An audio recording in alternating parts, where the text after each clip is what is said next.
Majesté, comment concevez-vous votre rôle de souverain? Mais je considère d'abord mon rôle de souverain au Maroc comme étant le garant de la liberté.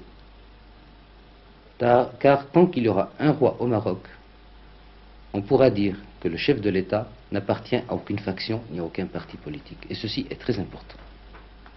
Car, de ce fait, il n'est pas seulement l'arbitre qui voit, mais il peut être l'arbitre qui sanctionne en toute objectivité et sans être traité d'appartenir à telle faction ou telle autre.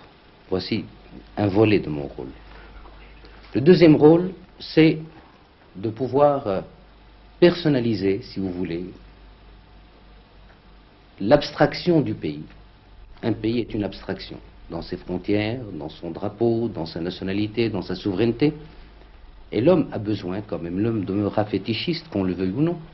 Et c'est pour cela qu'il a besoin de concrétiser en la personne de quelqu'un son pays. Du reste, même lorsqu'il y a un présidium, comme cela existe en URSS, eh bien, il leur faut quelqu'un.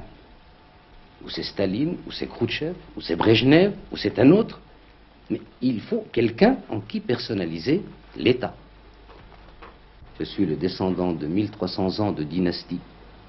Alors, on se fond dans 1300 ans d'histoire. On devient un petit peu comme ce serpent qui se mord la queue. On ne sait pas qui a commencé ni qui a fini.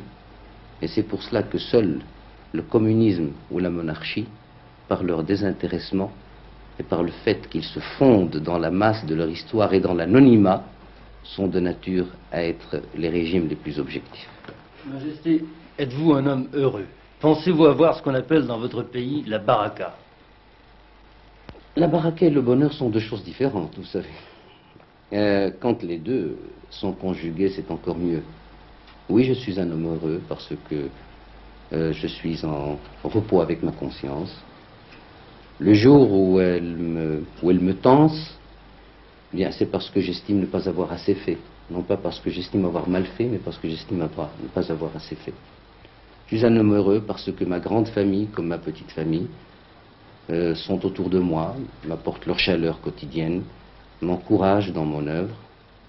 Et s'il m'arrivait de buter, je suis sûr que ma grande famille, comme ma petite famille, seraient les premiers à m'empêcher de trébucher et à me remettre sur pied pour continuer le chemin que Dieu voudra que j'accomplisse.